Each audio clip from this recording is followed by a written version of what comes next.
She sounds so bossy, doesn't she, when she says she's recording? So welcome everybody, settle in, and thank you for joining me on the Shamanic Way of the Womb free talk this evening on really how sound and sound healing has impacted my work and my own healing process. So there's lots to talk about really, and as I said earlier, I'm very open to hearing your input and your questions, and you're really welcome to add them in as we go along, either by raising your hand or popping them in the chat. That would be the easiest way to do it. So for me, right here, right now, the easiest thing to just ground myself and settle after all the excitement of trying to get Zoom to work today is just to take a few deep breaths, and I just invite you to do the same. So just use your breath to ground you, relax you. Let go of any chitter chatter, stress, monkey mind. Just let it all go. And then it can be as easy as 3 breaths and you just come into the space. So this evening, the Shamanic Way of the Womb. Now, how did that all start? Well, it started, those of you who know me know I suffered from the womb disease called endometriosis back when I was 32. And that's a really horrible womb condition that has got tiny little blood clots that migrate around the body. And each time the hormones change with the cycles, they swell and expand. And that's what happened to me, causing pain, acute pain in my bowel, in my womb, in my groin, actually in my right groin. And that was my healing quest, actually. I am a wounded healer. So on a physical level, my quest was to try and find out what was going on. How can I get rid of the pain, first of all? So acupuncture helped, and herbs. So that was my go-tos. And then I found a wonderful woman called Helen, who lived really only about half an hour away from me, who did sacral abdominal womb massage. And she was very inspiring, and what she did to my body was help release the tension caused by it. So where we're in tension anywhere on our body, we all know that we can tighten up, tighten our shoulders, our jaw. You know, a lot of us hold tension here in our jaw, but mine was all in my womb. So the massage really helped. And over the years, looking at my diet, my sleep, my job, I reassessed everything and basically helped to become healed. And what happened there was I then left my mainstream job and retrained to be a therapist and a yoga teacher. And over the years, added different skills. But it wasn't until I moved to Glastonbury when I really started noticing more and more women coming to me with womb issues. And they always say like attracts like. And it wasn't women coming with infertility issues. Of course that happens, but they weren't the type of women coming to me. It was really what we call trauma.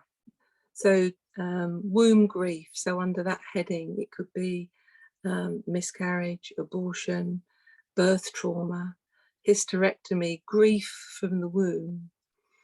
And these women who came to me, or still do come to me, had never really shared with anyone the depth of their pain. They'd never felt they'd had the time or been given the time to share, to tell their story. So as women, we need to speak, we need to let it out, we need to express. And when that doesn't happen, there's another tightening, and that tightens in our throat. So I was noticing this. I was noticing women having not just their womb problems, but problems with their voices, problems with their thyroid, laryngitis, very interesting womb and throat things. So on an energetic, obviously the throat chakra, but the womb herself isn't a chakra for various reasons. But they are twin, they're linked. So I was discovering this more and more as I was working with clients. And what changed my treatments and stuff using with sound was I had one particular client one day where when I went to put my hands on her body, there was an absolute feeling of, no, don't touch me. She didn't say anything, I just felt it. And I just turned around, and I was working at the Goddess House in Glastonbury at the time, some of you might know it. And in the treatment room, on the side, there are lots of different shamanic tools. And one of them was a set of planetary tuning forks. And intuitively, I just picked up the moon tuning fork and started working in her aura. And she accepted the sound. She felt safe. The sound was something different. It didn't make her feel threatened or intimidated. She could relax into the sound and then allow my voice and what I was saying to her to work through her healing. So for me, that was the birth, actually, of really looking into, okay, what is the key to womb healing, or another key to womb healing? And it is tuning forks. So a whole set of tuning forks. This feels a bit like Blue Peter now, I'm going to show you. So a whole set of tuning forks, oh, there we are, womb tuning forks, was devised. I worked with one of my priestess healer students, who's also a medium, a clairvoyant, and she channeled the right vibration, the individual signature of each tuning fork, and whether they were going to be weighted, which means put on the body, like this one. So these are the weights at the end, and this is the stalk that you hold. Ooh. So the weighted ones, and then these ones are the unweighted. Where are we? There we are, the unweighted ones. So they're nothing, they literally just are the fork part of it. So in the people are buzzing in and out, bless them. In the whole overview of tuning forks, what I really believe is the sound, when it goes into the aura and into the body, it's like a key just being turned to open whatever's being held in there. So it could be an emotional release, and that can happen when I'm working. The sound does it for me. So from comparing the different therapies, working with shamanic womb massage can be really quite hard work physically. Tuning forks is so easy because it's just like using the fork as a magic wand. I'm really not doing anything. It's the sound that is doing the magic. Now, this sort of the way tuning forks are out in the world at the moment, you might think it's quite a modern, not invention, a modern thing, but it's obviously not. You can see behind me, I've got the ankh. So the Egyptians really knew about sound healing. If you look at the hieroglyphs, you look on their artwork, or in fact all around the world, so many different ancient civilizations on Earth, but also, if you believe in past lifetimes, in past lives, the Atlanteans, the Palladians, all used sound. And sound now is, well, we're surrounded by sound in every day of our life, but to use sound for healing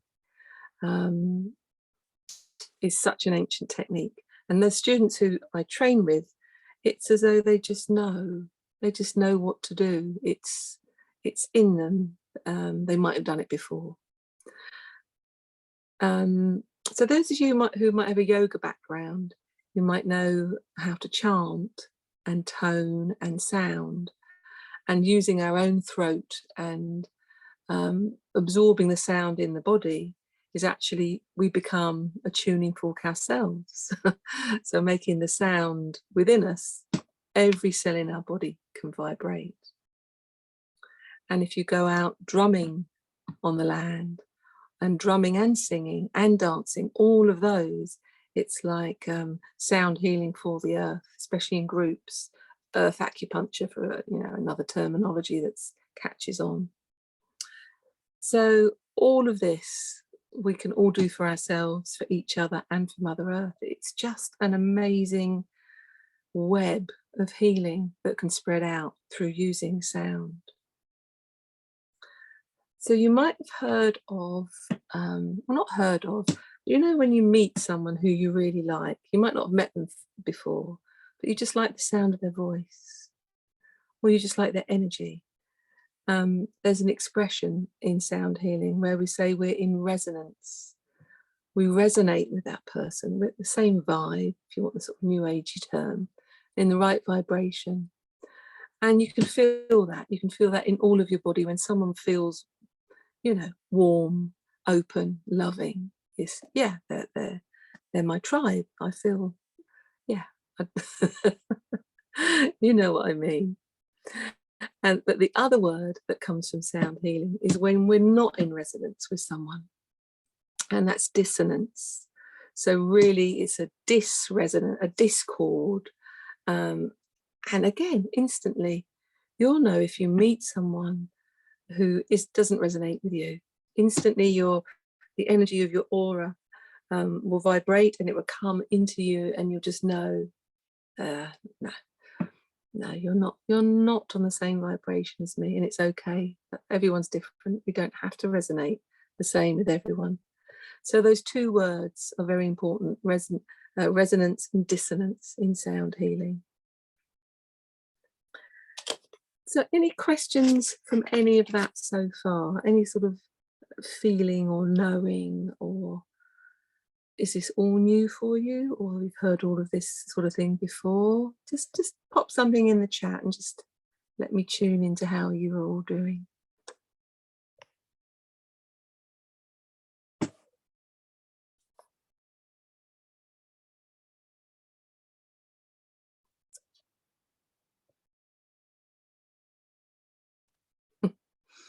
Thank you, Sophie. Brilliant explanation, makes total sense. Good, that's good to get that feedback, because you're never really sure if people are getting what you're saying, which is why it's always good to ask.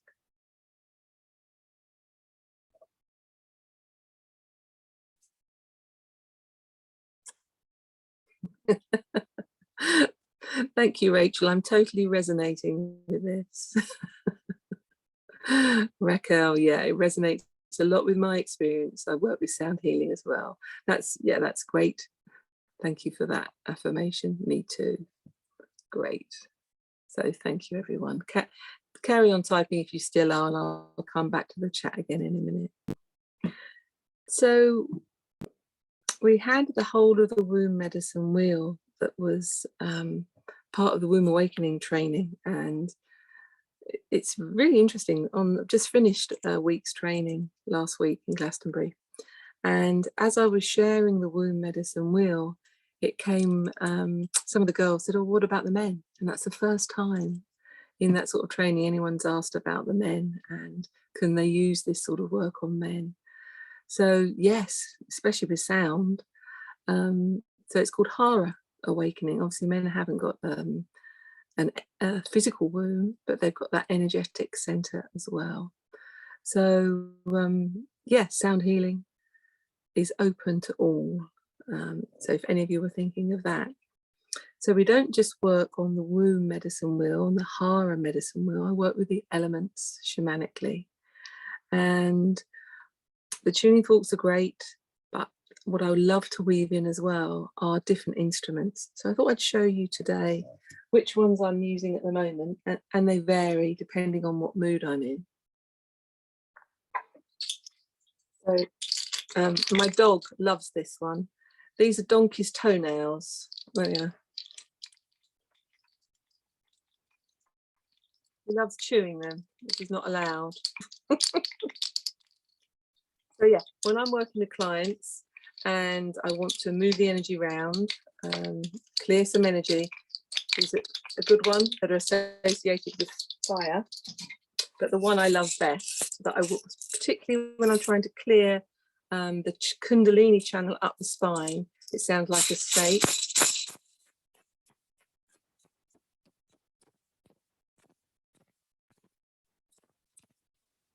Yeah, that's really fantastic rattle to use for fire. And I was very, very lucky to be able to get a womb lyre. So it's like a harp, and on it you can see the swan, and at the top is my snake, oh, other side here, which is the same as my tattoo on my leg. And then on the back is the labyrinth.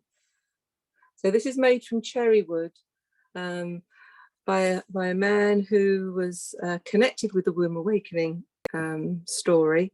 He's a Steiner advocate, worked in the Steiner school for years, and you might see several womb lyres around the world, but each one is unique and individual. And I use this for the element of air, so I can actually place this over my client's womb and play it over their body.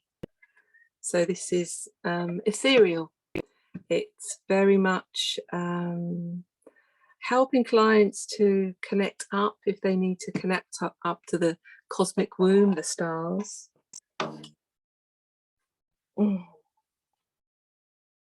And for water, I either use this rain stick,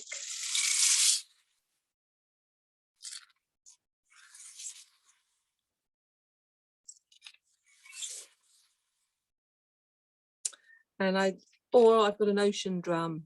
Those of you who don't know, they've got either tiny little metal ball bearings in that roll, and they are beautiful. They are out of this world. And when I'm working with water, it's specifically either with grief or what I call the lunar feminine flow of a woman. She might be blocked in her left ovary. She might have been told, don't cry. And that healing really, really helps, working with the left side of the body, the left ovary, and the rain stick. And the last element, big stretch, is earth.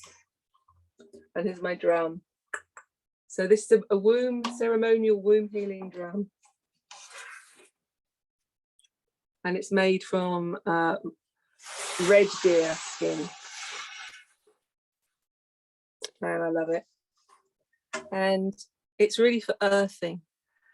And you can do that over the body, shamanically, drumming up the body as you go, and also underneath if they're lying on the couch, aiming it up the couch.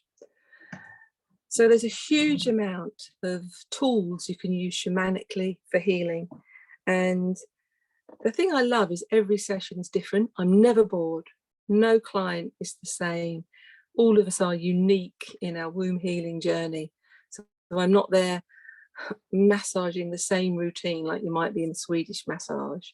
It's like a magical journey, a journey to help them relax and help them express what might have been trapped in the cells and tissues of their body.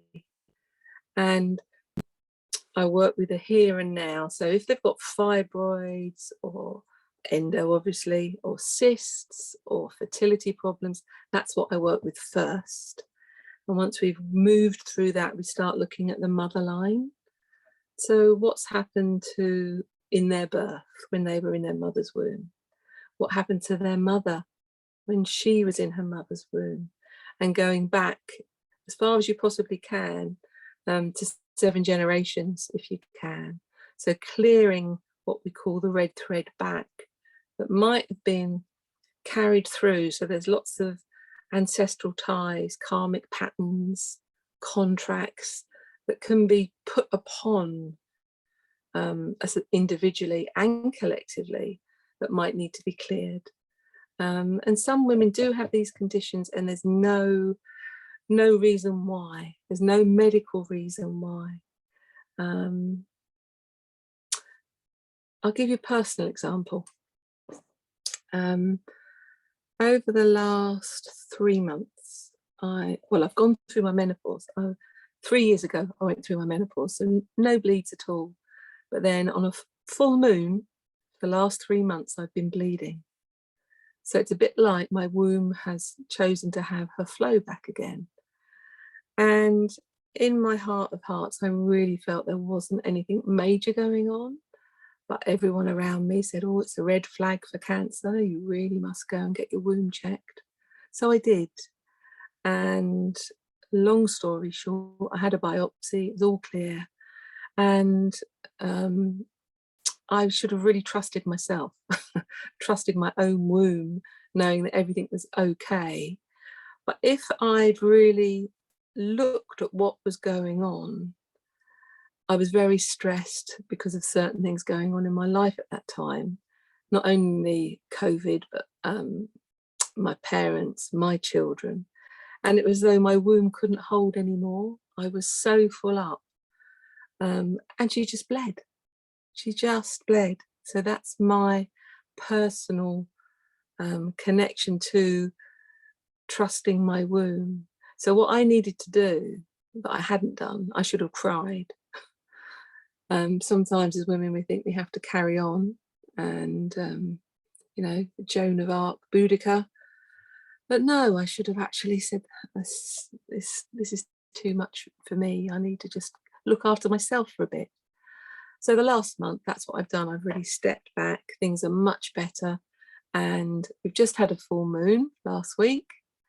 I was back in Glastonbury again. And hooray, I didn't bleed. So whatever my body was wanting to do with that cycle, yeah, she sorted herself out. So there was no medical reason for that happening. And what I'm finding with my clients and other womb healers is women's cycles are getting disrupted. So this is going to be something that's coming up more and more, not just because of the stress of the pandemic. And I'm not even going to mention the old in the arm. That's another whole Zoom session, I'm sure. But what I'm trying to say is when there's dissonance, when we're out of sync with ourselves, this is what, well, the womb is saying. The womb for me is like a barometer of my health. And if I don't listen to my body, my womb will let me know. So yeah, I've just seen something flash up on chat.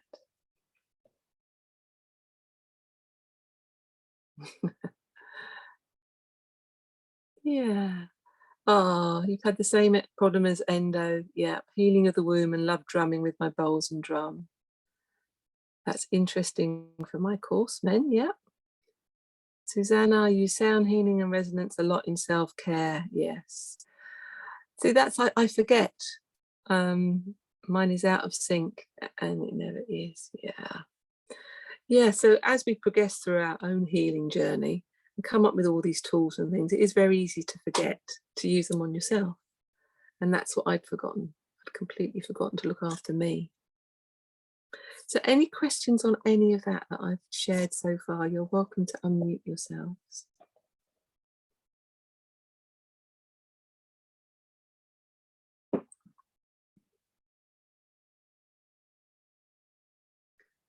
Or are you all very quiet?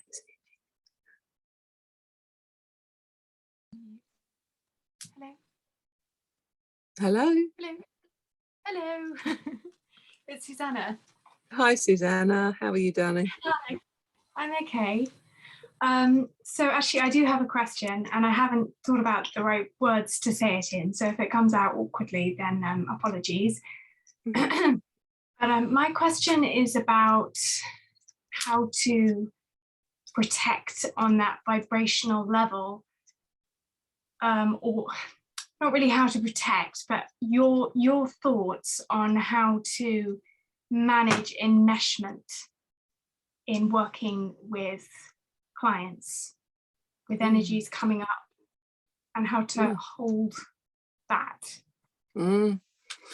Very good question, Susanna. So for me, I really make sure that I am in the right space to treat someone, first of all.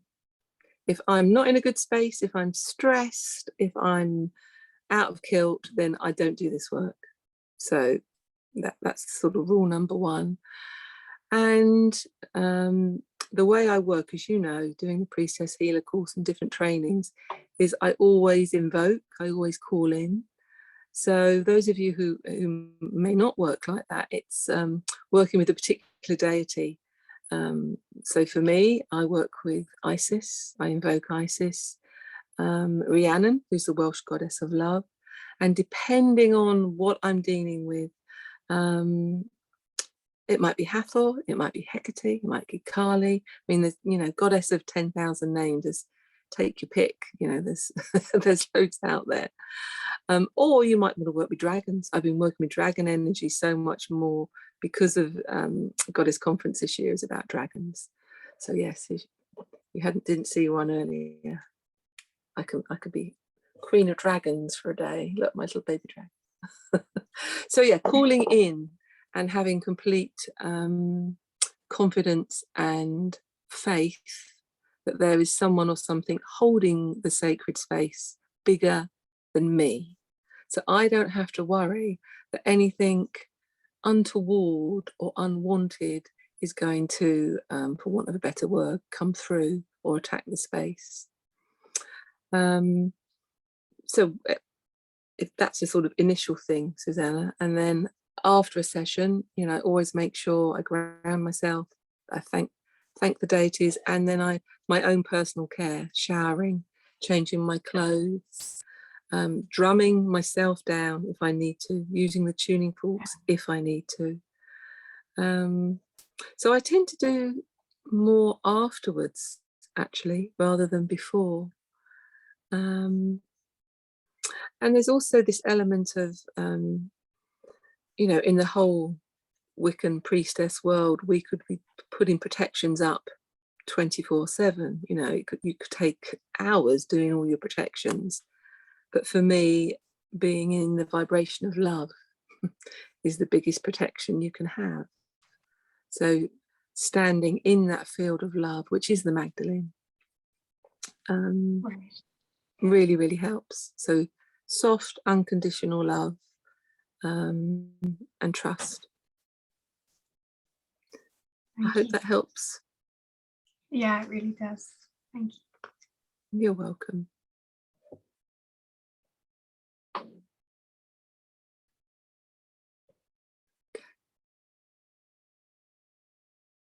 Okay.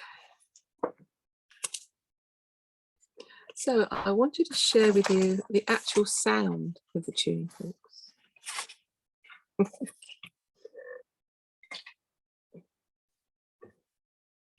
Now, I actually do sessions on Zoom using the forks, and it's amazing what can be done using sound online.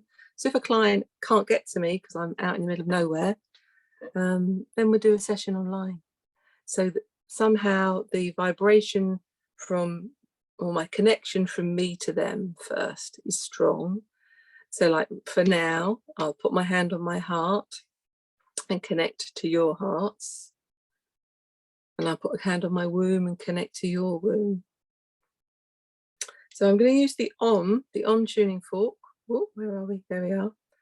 Now you'll hear it. And what I will be doing is I'm going to scan up the front of my body and then down the back. Now, as I do this to you, to me, I'll be imagining I'm doing it to you as well. So maybe just sit there and get a sense of the sound and the vibration. You don't have to do anything. You just receive. So this is sound of Om, the sound of the universe, sound of the great cosmic womb.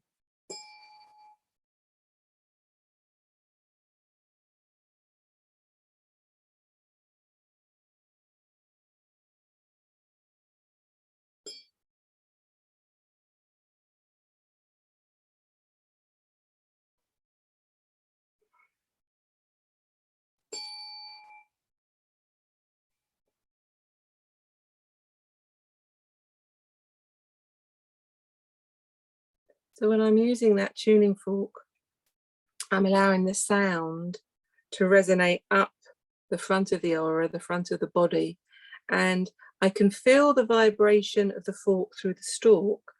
And with practice, you can feel whether there's a change in vibration, whether it feels different, but also you listen and you can hear a difference.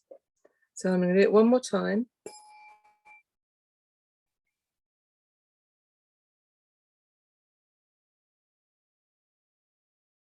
So yeah, it's in my heart and my throat.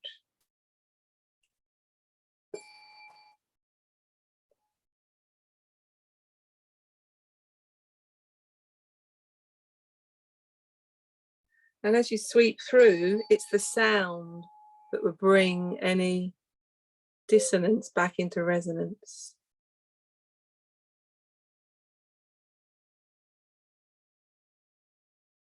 So that's the Om tuning fork. And on the trainings, that's the one I recommend every student gets first before they commit to getting the set of 8, because the Om is the universal sound and you can use it on all the parts of the womb medicine wheel and on and off the body.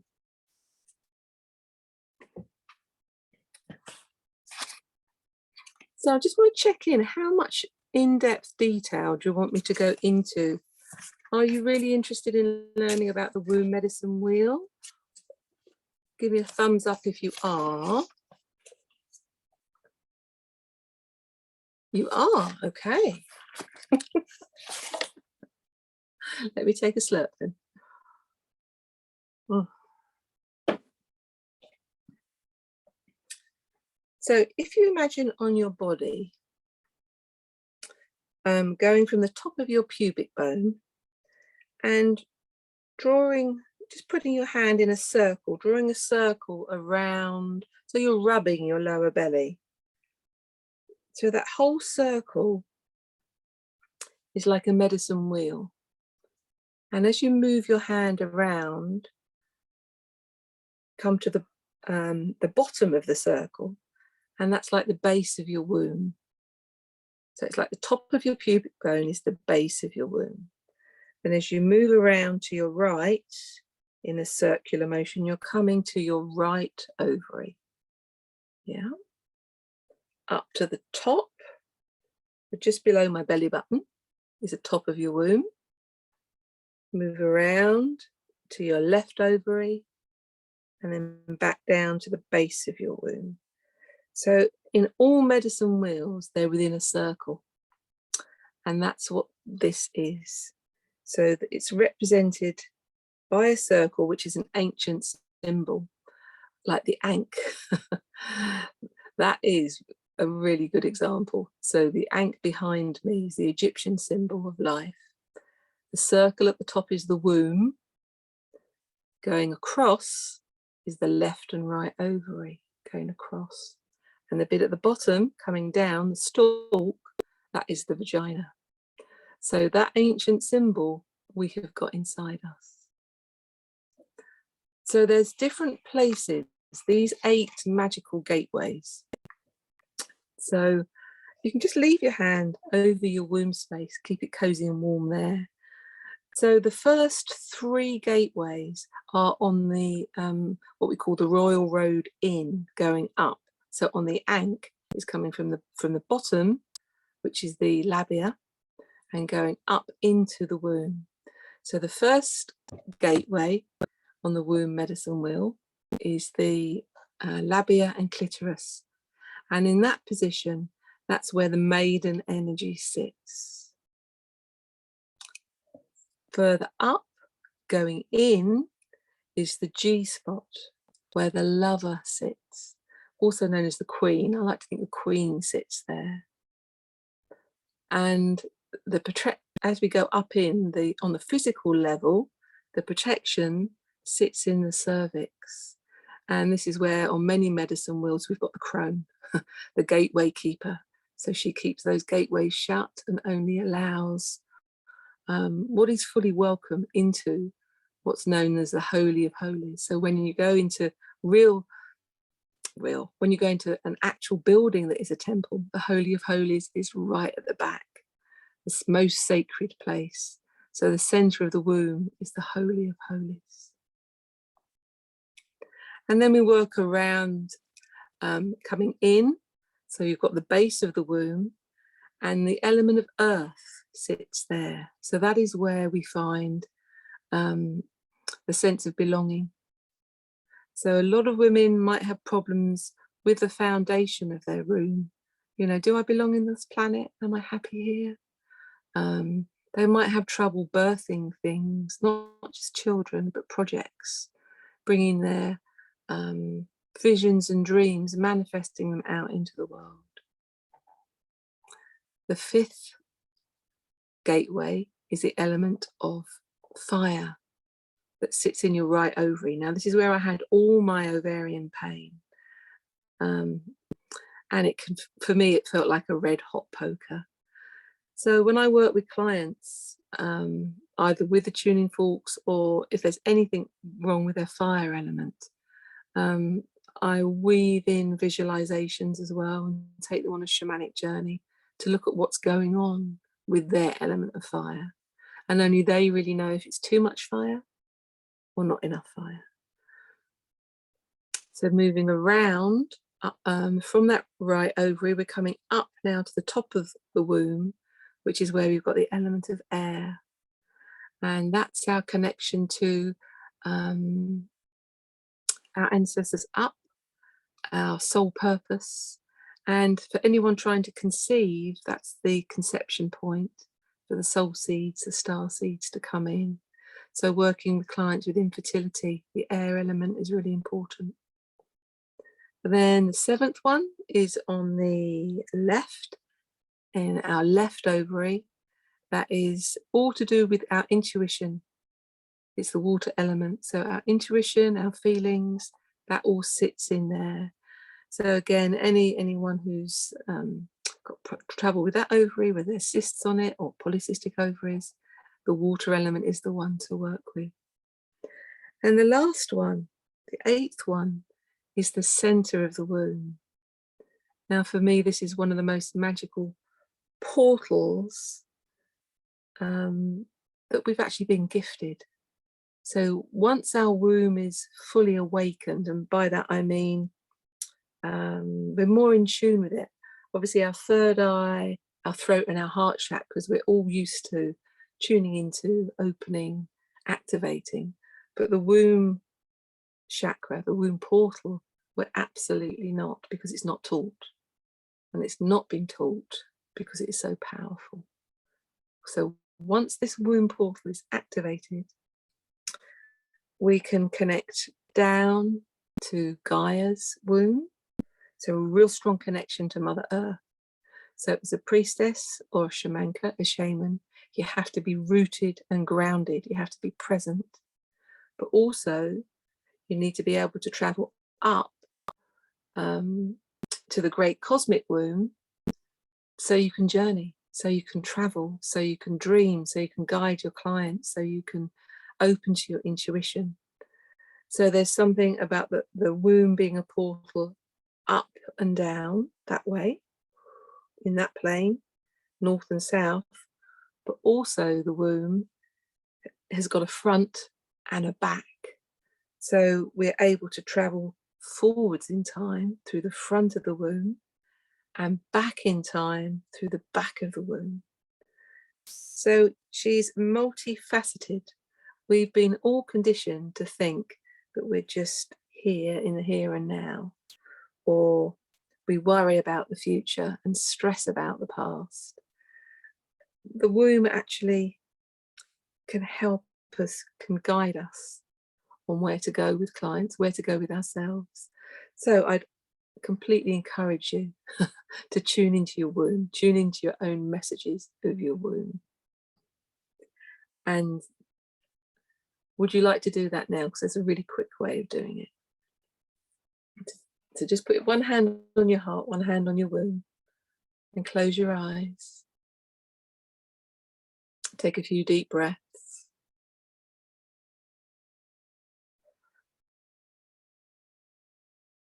And as you breathe, drop your awareness down into your hand over your heart.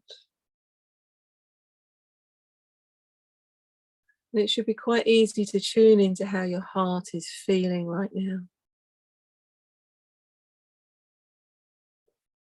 So depending on your gifts, you might be able to see your heart, see colours, see what it looks like inside. Others of you might be very sensitive, very feeling, and your heart might feel something. So we're all different in how we journey into our bodies, tune into our bodies. So just notice how your heart is feeling and remember that. And on your next out breath, drop your awareness down into your womb space. Take a few deep breaths there.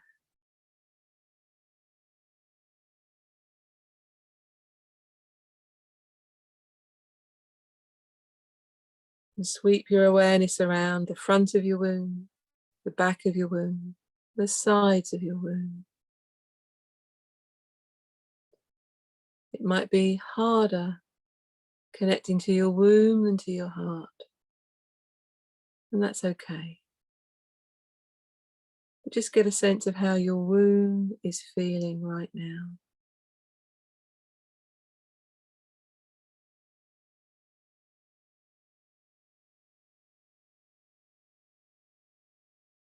And breathe.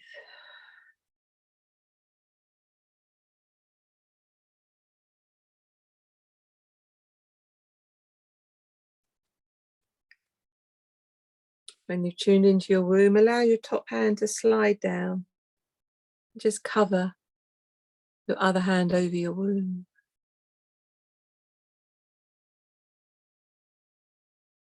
And take a few breaths there.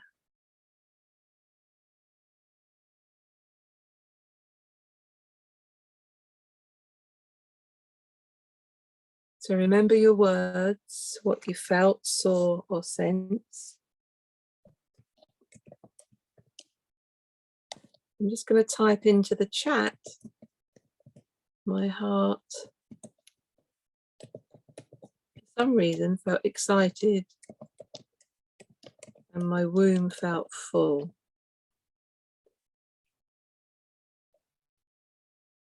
So if you want to share how your heart and womb are, you're very welcome to on the chat.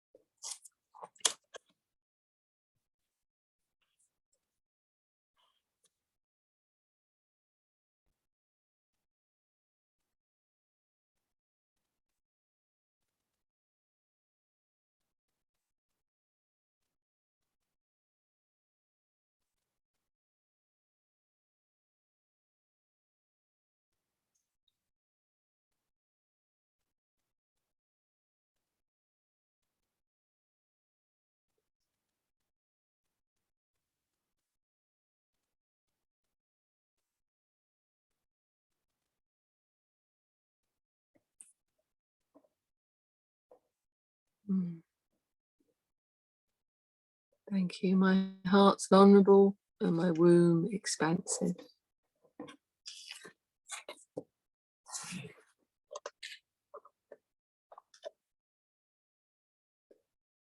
My heart was an eye of a horse and my womb was yellow and a moving dragon energy. Maybe I'm suggestible. Who knows, Jen? They both feel they've been heard today. That's good. Thank you, Rachel. Okay. My heart and my womb are at peace, drumming at the same tune. Oh, that's lovely. So yeah, trying to help others connect to their heart and their womb or their womb space. So women who've had surgery, maybe hysterectomy, they've still got an energetic womb, and I call that the womb space. I'm just going to read you a little poem that came gifted to me from a friend of mine when I played the womb drum over her.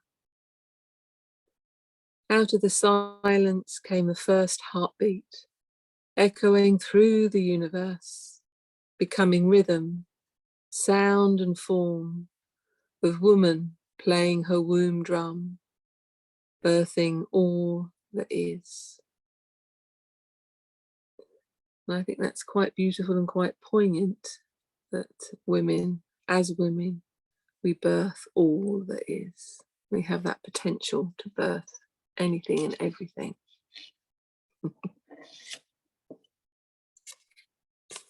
So, if you're happy about the womb medicine wheel and the tuning forks, I wanted to move on and tell you a little bit more about what I'm doing. So in March, I'm doing a 3-day CPD in tuning forks. That's coming up quite soon. Still got places on the course if anyone is interested in that. But in April, I've got a new course. Well, I'm saying new, I've run it twice, in womb wrapping. Now, womb wrapping is a new word that I've termed because I don't like the phrase closing the bones.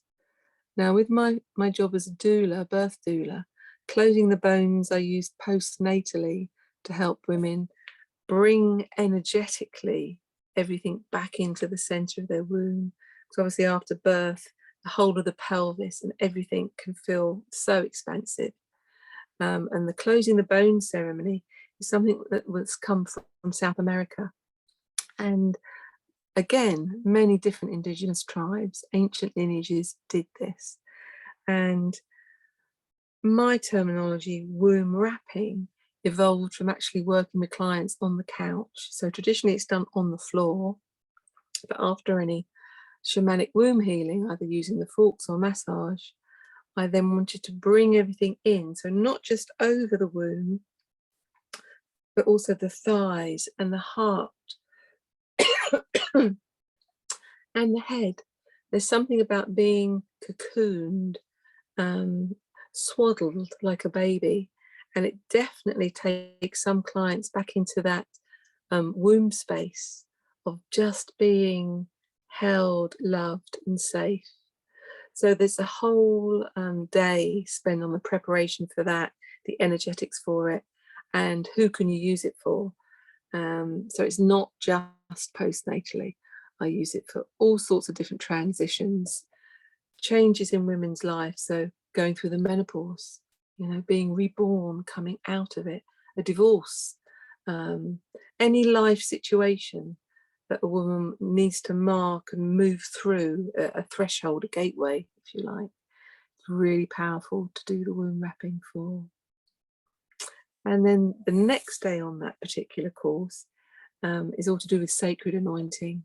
And you get to make your own sacred anointing oil, and to know the differences between a normal aromatherapy oil and what makes an anointing oil sacred. So I go into the whole lineage of that, and that goes back to Egypt as well. All these beautiful connections back to Egypt. And how to anoint. What do you do when you anoint? You know, you just see it daubed on there or on the hands. So much more than that. So again, this is another tool to weave in with clients, or in groups if you're running moon lodges, yoga classes, or your own retreats or workshops. These are all things you can weave in. So that's the sacred anointing. And on the third day is one of my go-tos is yoni steaming. Now, yoni steaming is one of those additional tools, additional arts really, that is very ancient, and not many people teach it. You might go and receive it at a festival, or popping up in the States are lots of little yoni steam booths. You can go and, a bit like having your feet done. You can have a veggie steam. I don't know if they've got those in Manchester. Is it big enough? They've got them there, or London, who knows? Definitely not on Exmoor. So yeah, that, I tell you, all the different herbs, and how you include the journey work and the ceremony as your client or your group. You can do it in groups as well, which is huge. How you work with the plant medicines of each herb and how they breathe them in, how you call in, how you hold the sacred space, and how you journey. Specifically for one-to-ones, what's their intention, what they come for. So yeah, the yoni steaming is fantastic. I love it. I try and do it with every client if they want it, because it also shows me how they can journey and travel, how they can drop into their womb space, how they can express themselves, and that guides me for the rest of their session. So that's 3 days in April. Any questions on either of those two, the tuning fork one or the womb wrapping? Anyone getting excited about either of those? It's interesting. Hello. Yeah. Oh, it's Go me on, again. Susanna. Hi. Can one come back? I'm sort of. I've done both those courses and I love them, but it takes me time to process, like a lot. You can, Susanna, and those who come back, I give a discount to as well. Oh, that's exciting. Yeah, because you become a Sanctuary Sophia member, and yeah, you get a discounted rate. So yeah, and you're not the first one. Several people, because of lockdown, it's been really hard for women to do their case studies, so they've come back and done the courses again as a refresher.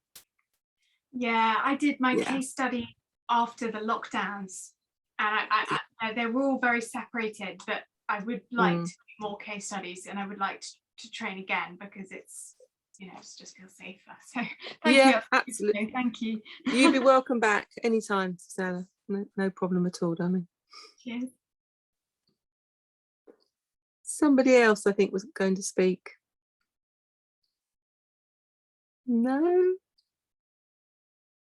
Okay.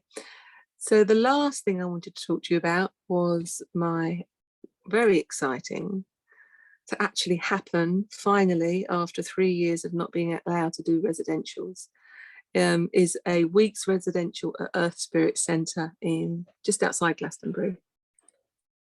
And for me, it feels like a full circle, because I trained there 20 odd years ago, my shamanic training, and some of my yoga teacher training was there. So it's a bit like coming home to Avalon to teach this. Last year I should have taught it in Ireland, and I really still feel a strong pull to teach in Ireland, but the time isn't right. It's not now, but I will go back to Ireland. But this particular womb awakening retreat, I'm actually weaving in different things. So it's the shamanic way of the womb, which is everything that my teachers taught me, Sarah and Ezra Bertrand, and that my husband and I, Rod, assisted on over several international trainings. So yeah, everything they've included, and work from my priestess healer training, which really looks at the maiden, the lover, the mother and the crone, and the woundings there. It's a deep experiential residential retreat. So it's not me standing up there in front of a flip chart giving you theory for 7 days. It's me giving you a bit of theory in the morning, sitting in circle, not in front of a flip chart, and then in the afternoon weaving in different ceremonies for these different places on the wheel, these different core woundings. And it's so important to actually work on ourselves first before we can actually go deeper with our own clients, especially in womb work.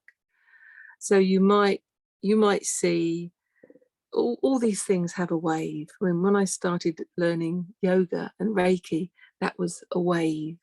There's been a womb awakening wave. I'm not quite sure what the wave is at the moment, but there's always a wave. So my advice for you would be, if you're looking around at different things to do, especially online, just check out people's credentials, check out what they've done, how long they've been doing it for, because anyone can regurgitate anything that's online. But if they haven't fully experienced it in person, yeah, then it doesn't quite have the same impact on them. So that would be my caveat for that.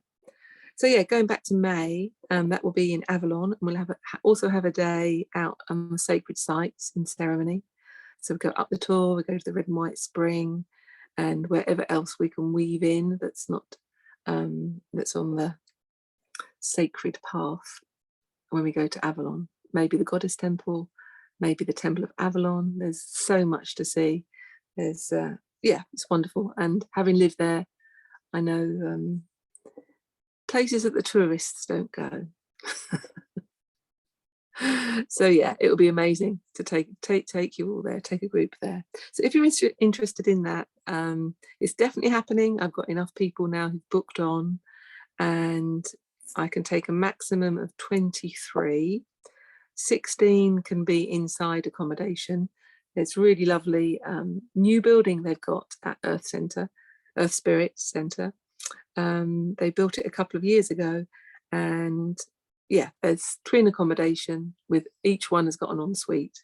Otherwise, if that gets fully booked or you prefer, there's camping, there's bring your own tent, there's caravans, bring your own van. So there's lots of different options. You don't have to be inside if you're like being on the earth. So I will probably be in my bell tent because I just love sleeping outside. So yeah, there's applications on the website for that. So if any of those interest you, or you've got any questions on those at all, do ask. There's so much information on the website. It lists everything there. I know it can be overwhelming. It's overwhelming for me writing it. You think, wow, that's an awful lot to be happening. But yeah, if there's any queries or anything that you want to ask about, you know, just ask me now, or just pop me a message. Or if you want to apply for anything, I always do an informal Zoom call. Let me just have a chat to make sure we're in resonance. And I do turn people down. If they're not in resonance, then they will, or they will, no, not they, I will feel it. I will feel it, and you would feel it. We'd all feel it. You know, quite often, I can remember Azra saying once, you know, you always get one distractor. I don't know if you've been in groups and there's been one person who upsets the apple cart, you know, but sometimes that can be useful, a learning and a teaching. But I'm, you know, I don't teach in a controlling hierarchical way. I really like to work from a cooperative, luminary, feminine way. So I go with what's happening. I have a plan of what I'm doing, but I'm not totally rigid. I think that's what I mean. I do go off on tangents, and those of you who've already trained with me, you can vouch for that.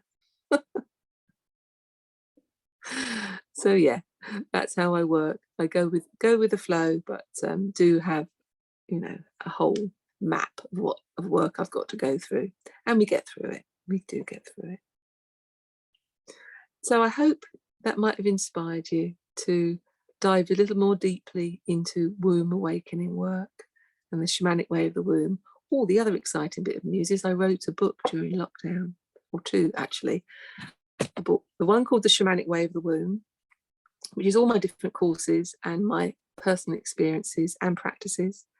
Got sent off to a publisher's, but they didn't want it. So that was very sad. So I cried in the corner for about 10 minutes and then thought, sod then, I'm still going to do it. So I'm going to self-publish. So that's the next quest, to look into all of that, how to self-publish or print on demand. Really don't want to do Amazon because I'm not enthralled by that.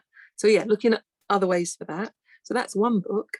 And the other one, those of you who might not know me as well, I'm also a natural beekeeper, and I teach sacred beekeeping.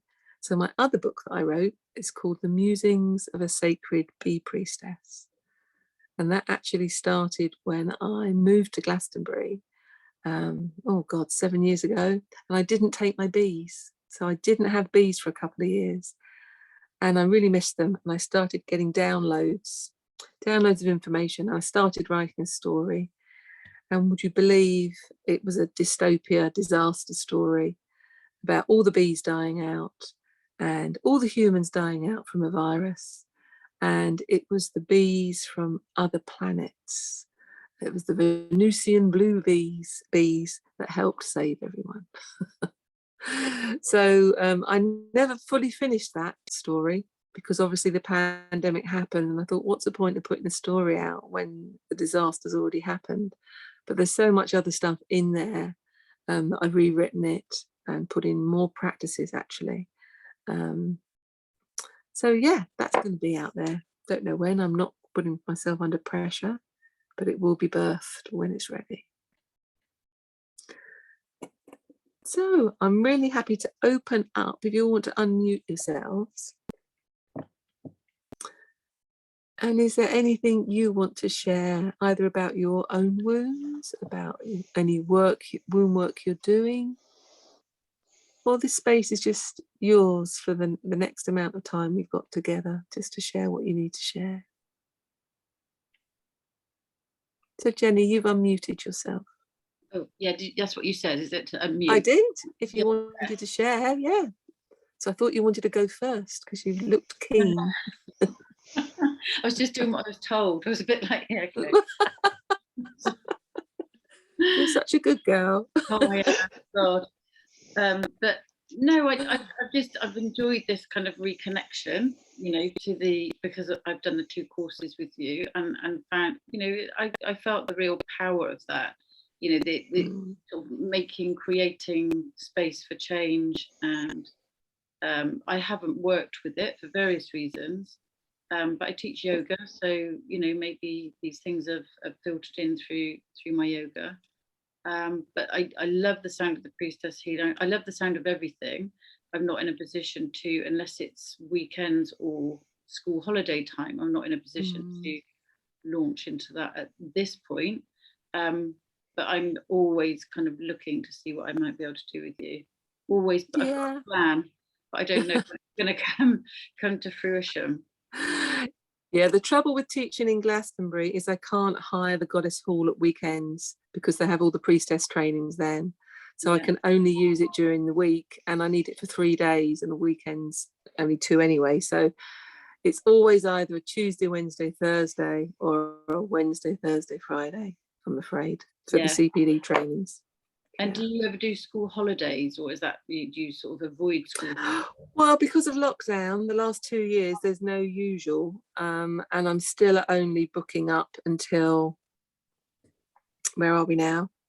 February. I've only booked up to May. I'm not booking anything else because of losing deposits on venues and things like that if anything else happens. So I'm only working sort of 3 or 4 months ahead at the moment. Okay. So I don't know what the autumn programme will be course-wise. If everything's still as it is, or even better, then yeah, we'll be doing the other courses. But I'll have a look, Jenny, just for you. I'll have a look. There's an October half term, isn't there? There is, yeah. I think that's my birthday, the end of October. Yeah, it is always that last week of October, the half term. That would be really nice because it also ties in with Samhain in Glastonbury, or we could do the Witch's Walk. That's good. A Witch's Walk sounds right up my street. Something I instigated years ago and passed on to the Keradring priestesses. So yeah, I'm sure I can reclaim it for one day. Yeah, so no, thank you. It just I love the energy. It just sort of draws me back in. So yeah, thank you. Good. Thank you, Jenny. Anybody else? Are you all too tired? That's fine. You're just welcome to say goodbye then if you want to. I'll just share that I really love, well, I found this work really powerful. Yeah, I've done 3 so I came to visit your womb healing with tuning forks. Actually, it was in 2019, and it took me a long time. There was quite a lot happening. Yeah, I mean, it was very lasting, but a lot came up for me with the healing. Personally, like there was a lot of wounding came up, and it took me a long time to process. But then I started working with others, and I could see this is like the womb with the tuning forks. It's just lasting. It's very powerful, and it's very grounding, and that's exciting. But it's also a little daunting. You know, it's like wow, that's this really powerful healing tool, and it feels like a big responsibility. So yeah, but that's also really cool. So thank you so much. Oh, you're welcome, Susanna. And you know, everyone takes what is right for them from this sort of work, and I think to be mindful not to jump straight in, and take your time, you know, to really trust yourself that when you're ready, or you might be absolutely fine working at how you are at the moment. You know, not everyone has to have deep, huge emotional traumatic releases at every client. Yeah. Yeah. The magic still happens, you know, even if there's one little tear. I'm sure you know that. Yeah. Lovely to see you, Susanna. Oh, you too. Thank you so much. Okay, everybody. Well, thank you so much. And I'll be popping this replay out if it has worked. We'll see. If your faces are on it and it is as it is on my screen, then I won't put it out because it's not fair on everyone. So thank you so much for your time, and you know where I am if you've got any questions or just want to connect. It'd be really lovely to connect with you again. Blessed be. Blessed be. Thanks, Angie. See you Thank soon. you. Thank you very much. See you, Ray. Bye. Thank See ya. you. See you, Bye. girls.